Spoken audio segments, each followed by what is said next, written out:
ایک بات اور بتا دوں میں یہیں پہ، آج تو یہ بزرگ بھی بیٹھے ہیں یہاں بڑے ہیں، لیکن کسی کو اتنی پتہ نہیں ہوتا صاحب کہ اپنے شہزادے کا کس انداز میں کرنا چاہیے. میں نہیں کہہ رہا فرض ہے، لیکن ہاں یہ بزرگوں کا طریقہ رہا ہے، بڑا پیارا طریقہ ہے. اللہ اکبر. سنیں قطب الدین بختیار کاکی کی جب بسم اللہ خانی کی مجلس رکھی گئی نا، تو اس مجلس میں کون کون تشریف لائے؟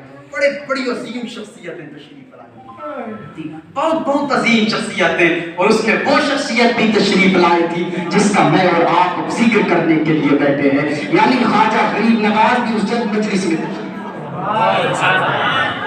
بہت سے لوگ ہیں، غریب نواز بھی موجود ہیں، علماء موجود ہیں یہاں پہ.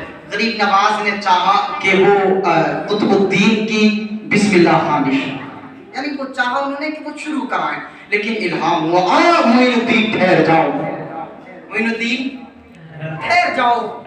حضرت خواجہ معین الدین رک گئے، کہا کیا معاملہ ہے؟ کہا ناگور سے قاضی حمید الدین تشریف لے گا. حصہ کس کا ہوتا ہے؟ حصہ اسی کو عطا کیا جاتا ہے. حضرت قطب الدین بختیار کاکی مرید کس سے جانتے ہیں آپ؟ غریب نواز سے. سلطان شمس الدین التمش راجہ تھے دہلی میں، کس سے مرید جانتے ہیں؟ حضرت خواجہ قطب الدین بختیار کاکی. اعلیٰ حضرت بریلی والے جانتے ہیں آپ کہاں سے مرید ہیں؟ بہت سے پتہ ہی نہیں ہوگا، پتہ ہی نہیں ہوگا. اور بہت سے تو سوچ رہے ہوں گے بھیا اعلیٰ حضرت کا نام سنے. اعلیٰ حضرت کہاں سے مرید تھے جانتے ہیں آپ؟ ایک مقدس سرزمین ہے جس کو مارحلہ شریف کہا جاتا ہے. حصہ جہاں کا ہوتا ہے وہاں. اور اعلیٰ حضرت کی شان تو اتنی بلند ہے کہ آل رسول جن سے مرید ہیں میرے اور آپ کے اعلیٰ حضرت، کہتے ہیں ان کا ایک قول ہے، کہتے ہیں مجھے بڑی ہمیشہ ہر وقت یہ کشمش رہا کرتی تھی کہ قیامت کے دن اللہ نے پوچھ لیا مجھ سے کہ آل رسول تو دنیا سے کیا لایا ہے، تو میں کیا جواب دوں گا؟ دنیا سے کیا لایا ہے، میں کیا جواب دوں گا؟ آل رسول فرماتے جب سے احمد رضا مرید ہو گیا ہے، جب سے میرے پاس یہ اثاثہ موجود ہو گیا ہے کہ اگر قیامت کے دن اللہ مجھ سے فرمائے گا آل رسول دنیا سے کیا لایا ہے، تو آل رسول فرماتے ہیں میں قیامت کے دن رب کے حضور احمد رضا کو پیش کروں گا. تو جس کا حصہ ہوتا ہے وہیں پر شخصیت پہنچائے جاتی ہے. یہ وہ مقدس شخصیات ہوا کرتی ہے. محبوب سبحانی جو دہلی میں جن کا مزار ہے، کہاں کی ولادت ہے ان کی؟ بدایع شریف کی ولادت ہوئی ہے. پہنچے کہاں ہے؟ دہلی کی سرزمین پر. تو یہ عظیم شخصیتیں جہاں جس کی ڈیوٹی لگا دی گئی ہے وہ وہاں پہنچ جائے گا. تو قاضی حمید الدین بھی تشریف لے آئے. سمجھ رہے ہیں؟ سمجھ آ گئی کہاں بات پہنچ گئی؟ بسم اللہ خوانی پہ قاضی حمید الدین بھی آ گئے، غریب نواز بھی موجود ہیں، بہت سے بہت عالی عالی شان لوگ موجود ہیں.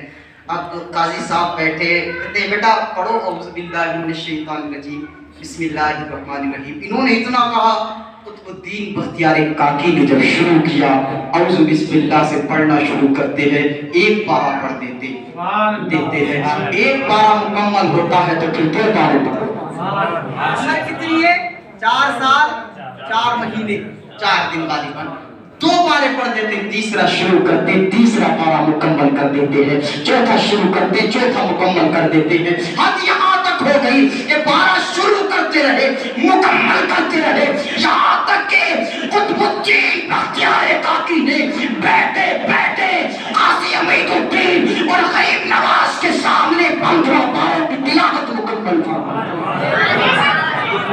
15 پاروں کی تلاوت. جانتے عمر کتنی؟ 4 سال. آئے ہمارے یہ 4 سال کا بچہ ہے کیا 4 سال تو تھوڑا سا بولنا سیکھتا تو ابا اس کے ہاتھ میں 8000 کا موبائل تھماتا. 4 سال کا اللہ نا تو 8000 کا موبائل ہونا چاہیے، 5000 کا سیدھا 10000 کا ہونا چاہیے. لے بیٹا دیکھ تو صحیح، تو دیکھ اس میں اس کی فوٹو دیکھ، اس کا ناچنا دیکھ، اس کا یہ دیکھ. یاد رکھنا ذرا سے چھوٹے سے بچے کو ڈانس تو سکھاتا نا، جب اس کی شادی ہوگی تو میرے بھائی کیا سوچتا؟ تجھے عزت دے گا جو بچپنے میں تُو نے سکھا دیا، اسی طرح تجھے یہ نچائے گا بڑھاپے میں. بچے کو چھوٹے سے انتر بھی پھر آتے ہیں جی حضرت کو للہ بات ہی نہیں مان لیا، بہت سی بات ہی نہیں مان لیا جب سے شادی ہوئی ہے، کیا خاک مانے گا بات تمہاری؟ جب پہلے سے اگر اپنی اولاد بھی تم نے دیکھا ہوتا تو ہاں آج تمہاری اولاد تمہارے حکم پر چلتی نظر آتی.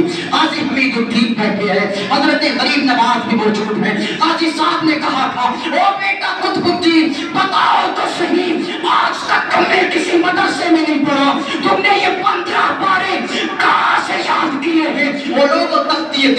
نوٹ کرنا بتانا صحیح جا کر اپنے گھروں میں آخرکار کیسے یاد کیے تھے قطب الدین نے. قطب الدین کہتے ہیں اور حضور بات یہ ہے میں آج تک کسی مدرسے میں نہیں گیا, کسی استاذ کے پاس نہیں پڑھے, کہا تو نے 15 پارے حفظ کیسے کر لیے ہیں. قطب الدین فرمایا کرتے ہیں حضرت بات دراصل یہ ہے میں ماں کی شکم ادھر میں تھا, ماں کے پیٹ میں تھا, میری ماں 15 پاروں کی حافظہ تھی. صبح ہوتی تو میری ماں پارے پڑھتی, شام ہوتی تو پارے پڑھتی, ہر وقت قرآن کی تلاوت کرتی رہتی. قطب الدین کہتے ہیں او حضرت میری ماں نے قرآن کی تلاوت اتنی فرمائی کہ میں 15 پاروں کا حافظ ماں کے شکم میں ہو گیا تھا.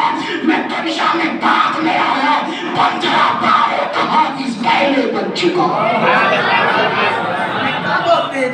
یہ کب ہوتے ہیں جب صحیح ماں اور باپ کے کردار درست ہو.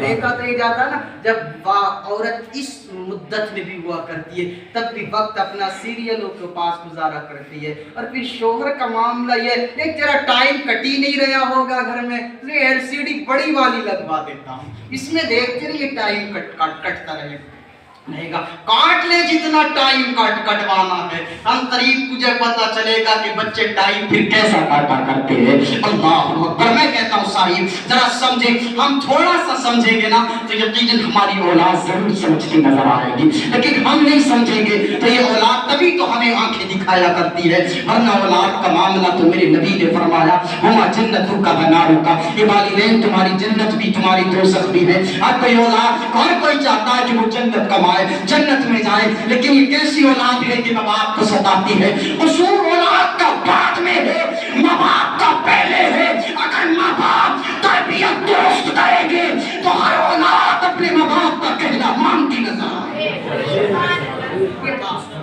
اولاد کا قصور بعد میں ہوا کرتا ہے, کیونکہ بزرگ فرماتے ہیں کہتے ہیں بچہ جب چھوٹا ہوتا ہے اس کا دماغ سادے کاغذ کی طرح ہوتا ہے, تم بچپنے میں جیسا لکھ دو گے چھاپو گے بڑھاپے تک ویسے ہی چھپا رہا کرتا ہے. اس لیے بچے جب چھوٹے ہیں تو انہیں دین کی بات سمجھایا کرو, بیٹا والدین کی عزت ایسے کی جاتی, خدا کی قسم مرتے وقت بھی آپ کی کبھی بے حرمتی نہیں کر سکتے, جس کو ہم سمجھا دیں گے. تو صاحب یہ ہوا کرتے ہیں, یہ قطب الدین بختیار کاکی کی شان تھی. یہ غریب نواز ہی کے مرید تھے, اور میں غریب نواز کی اور کیا بات کروں, یہ وہی غریب نواز ہے نا, ہند الولی وہی غریب نواز